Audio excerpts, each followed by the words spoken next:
Alright, so we're back out here in the radio room, working on the SB220.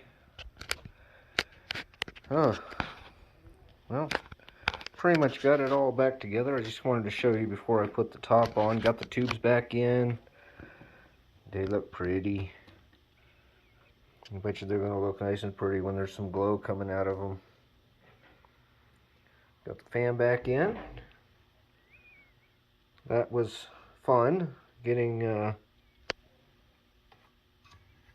that screw down there in the bottom, and then there's one underneath the fan. That was fun. These weren't too bad. That one down there, your hand just doesn't quite fit in there. So that was fun. Got everything cleaned up. Got this side back on there. Really, it's everything but the top. I did go ahead and do a couple of checks just to make sure. Check the continuity or the resistance between the plates and the chassis, and those checked out within spec. And also did a check on the bottom, just going by the Heathkit manual before you try anything else to make sure you don't have some shorts in some key spots. And they checked out just fine. Looking nice and clean everywhere. I'll probably post onto Signal a side by side of the before and the after. Lots of dirt around here. This thing's pulled lots of it in with that fan, but we're all cleaned up. So right now, that's where we're at. Probably going to get ready to put the top on, plug it in, and see if it turns on. Fingers crossed.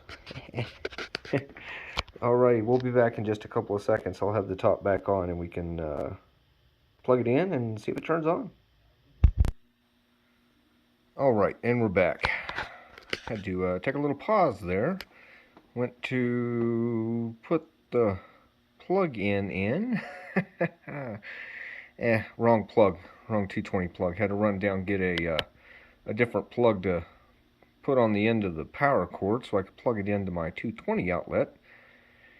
So couldn't check it. So this video will be actually two videos put together, one previous and then one after I've already changed the plug. We got it plugged in. Got the covers on. It's pretty much all but the outer covers on there now. It's pretty much ready to go. So here we go. Let's first off, we'll make sure we're in the let me zoom out just a little bit here. We'll make sure we're in the low power CW tune position. We're in the off position right now. And let's throw the switch. And I can hear the fan going. It's a little rattly. I think he had mentioned it was a bit noisy. Hopefully it wasn't any noisier than that. Let's take a look at the top. I'll go ahead and turn this light off.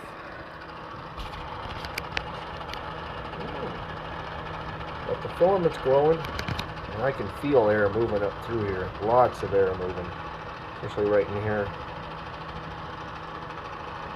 Feel air coming out the sides. Not as much over here, but then again, you know, we do have that RF shield right there. Pilot lamps are lit.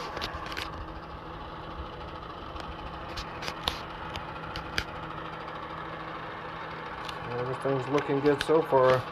Like I said, I don't have the ability to test this, but alright. So right now I got it in grid amps. Let's see. Relative power 0, that's good. It shouldn't be transmitting right now. And plate voltage. About 20, let's say that's at 2.5 kilovolts right there. Let me back up a little bit so we can actually, okay, and then going to the high power or single side band should kick it up to around 3 kilowatts. And it did. In fact, we got just over that, about 3125 or so. So we've got plate voltage. Now we'll just have to we'll have to see what happens when the owner actually gets to use it. Make sure everything's working okay. But pilot lamps look really nice in that. I like the look of this.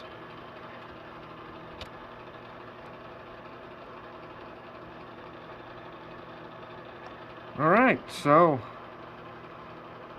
I'm going to shut her down. I'm going to put the outer case back on it. Might post a couple of pictures online of it all back together. Maybe a little bit of a before and after picture on the inside. And we'll be getting it back to the owner probably next week. And he can put it back on the air. Make sure everything's working. Make sure he's got his 20 meter and his 10 meters.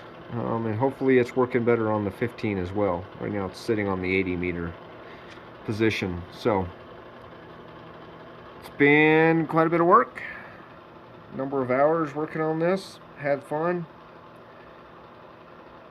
And hopefully it's going to work for quite a while for the owner. Thanks for going through this little work.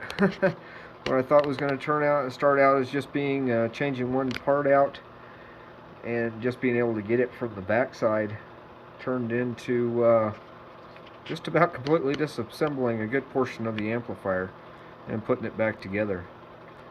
So let's go ahead and end this here, and once again, thank you for taking the ride with me. Bye for now.